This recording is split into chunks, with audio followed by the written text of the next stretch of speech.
Well, this is Don Stacey's YouTube channel. I'm Don Stacey. Briefly, a former mathematics teacher, and briefly, a former English teacher. Did 3 years of substitute work before I gave up public school teaching altogether. And then I went into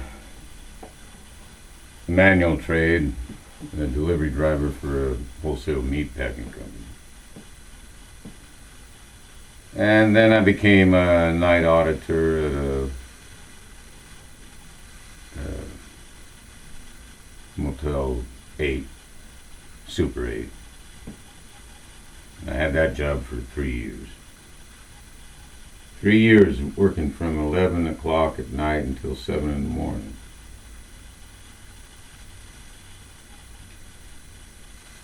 And then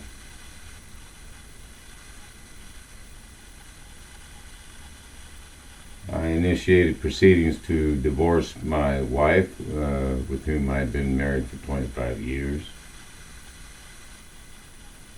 in 2003. And I was single for 5 years. And I lived alone, as I had done before I got married. I'd always lived alone. I didn't like to be around other people, and I still don't.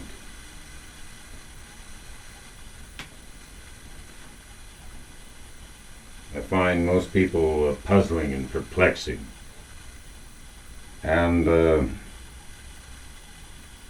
well, let's say that it's been well established that most people have a propensity to lie. And of course, our former President Donald Trump takes the cake on that count.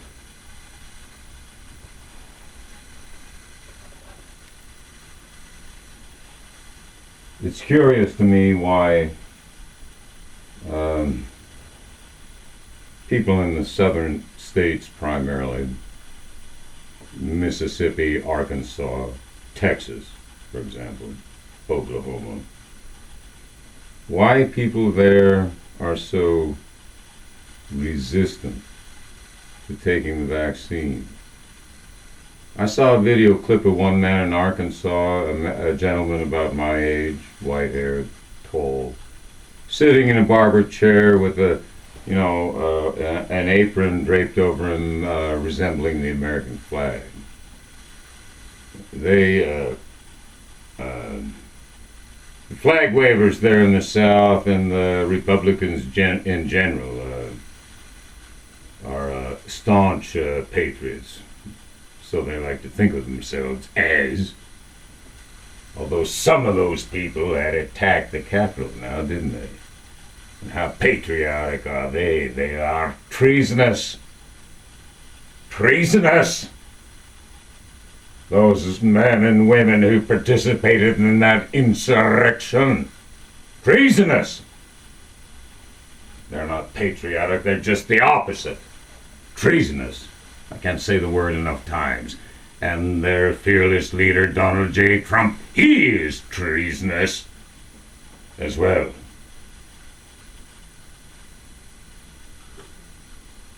And don't forget that Donald J. Trump had taken the vaccine now, didn't he? He got a great deal of additional care when he went to Walter Reed Hospital in Washington, D.C. now, didn't he?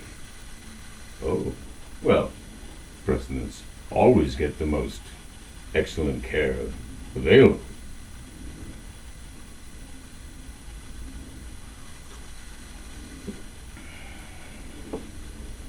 I was watching this news, and this nurse in Arkansas said that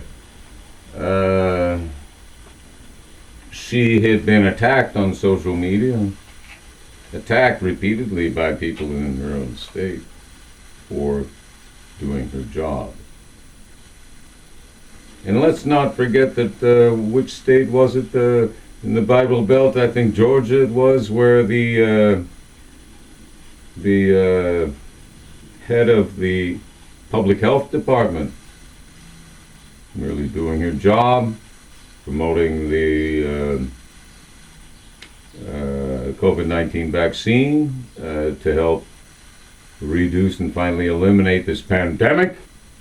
She was fired from her job. Why? Because the governor of Georgia is a Republican, and he probably issued the directive at the behest of Trump himself, the kingpin of all the Republicans in power.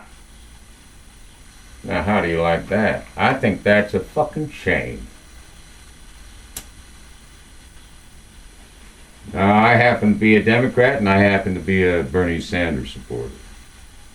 Whatever Bernie Sanders conceives of as proper for the American people, I do as well.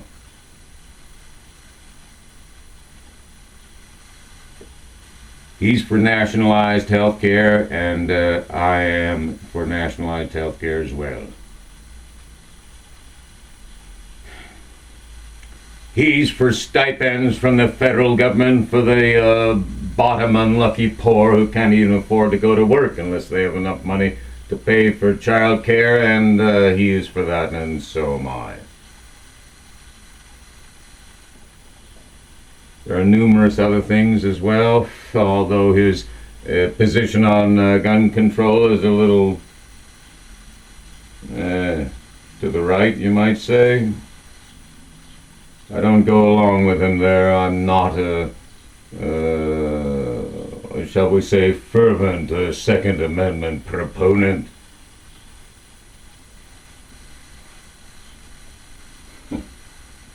In fact, I think there ought to be very, very tight gun laws controlling every aspect of the sale of guns and the manufacture of guns. And in fact, I think automatic semi-automatic weapons ought to be banned, not only from purchase, but from manufacture. The United States is the top weapon producer in the world, and we sell billions and billions of dollars of these the weapons and equipment, going on from the slingshot-like M16 rifle all the way up to a nuclear weapon. I wouldn't be surprised. At least tanks and mortar cannon and all the rest of it, and they sell them off to the Arab countries. They sell them off to the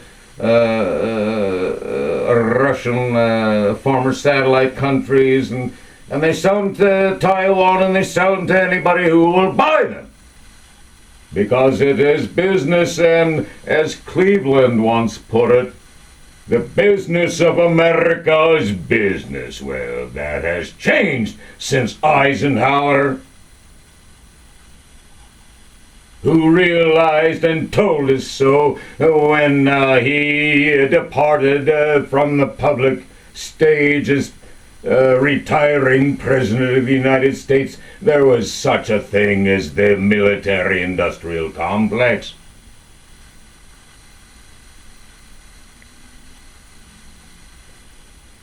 Halliburton, Lockheed, Boeing, General Dynamics, and on it goes. And there's all a legion of lobbyists in Washington, D.C., just quietly negotiating to obtain billions of dollars from the U.S. Treasury to produce their weaponry.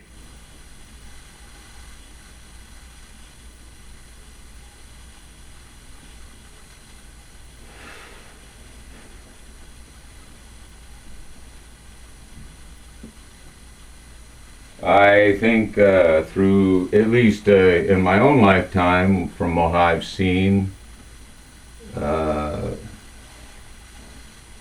from the election of